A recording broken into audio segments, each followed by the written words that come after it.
Hey everybody, my name is Hannah Richardson and I'm here to talk to you today about how to authentically grow your brand in network marketing using social media.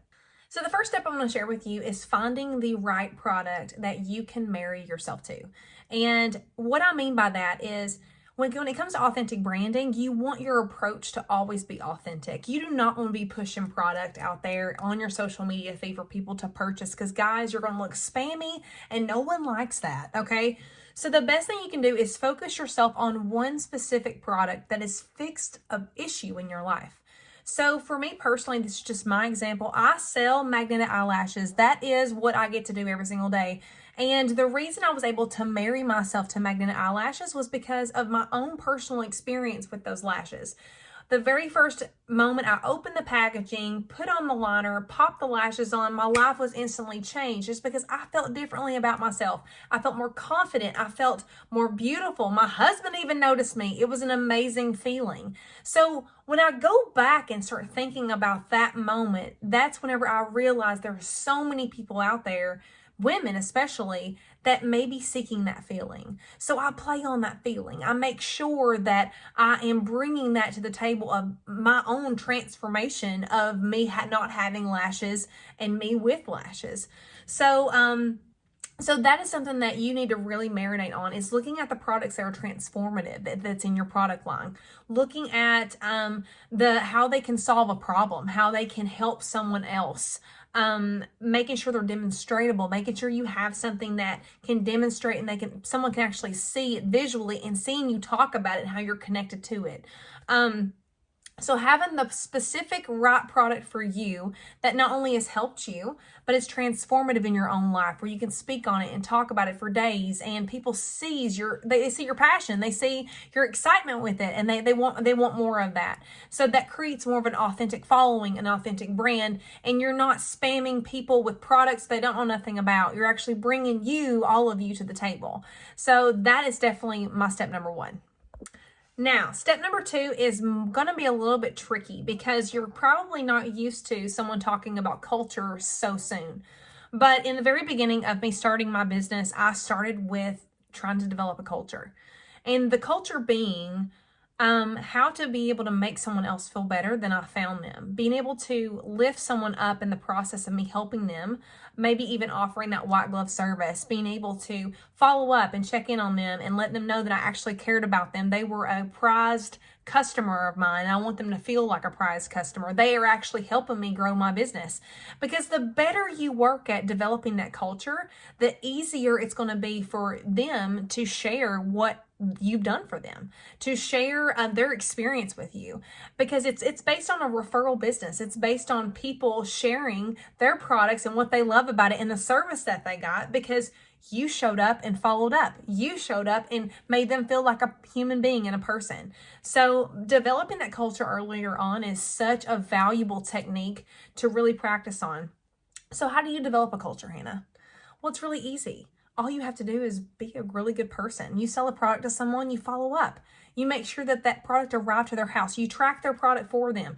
You call them up and say, hey, how's it going? Have you tried this on yet? Do you need me help? Do you need me to walk you through it? Being there for that person is going to make them feel so differently than them going to Walgreens and buying the product off the shelf that they're not going to have anybody come home with to help them, walk them through it. So, that is the first step, is making sure your customers feel like they're loved and feeling like they're appreciated, and you're valuing their purchase. And so I want you to really marinate on that. But the second part is, let's think about all the people that you're going to be bringing on into your business. A lot of your customers will be in turn in your business before you know it, because if they love the product, it's so much easier to share something that you love, right? So keeping that open conversation, that open connection with those people is really going to help you to develop something super solid, and helping them to feel like this is more than just a box of products. This is actually you presenting something to them and being there for them and walking them through that, which develops a culture later on, because they're going to start doing the same thing to their friends and those people. Last but not least, do not get distracted. Hannah, what does that mean? Guys, in network marketing business, it's tough. It's so tough to not look to the left and look to the right and really get sidetracked on what other people's successes are doing. And then we think, well, maybe this one just isn't the one for us. Maybe this network marketing business isn't the one for me. And the reason that it's not the one for you and you're doubting that is because you probably never believed in the product to begin with. You probably never married to the product in the first place. And whenever you never had that transformative feeling inside of you, you're going to crumble. You're not going to have success. You're going to be distracted. And chances are you're going to be that person that has been into probably 10 network marketing businesses in the past 5 years. And everybody is so confused on what you're promoting out there. They have no idea how to trust you. Okay. This is a very transparent chat for number 3.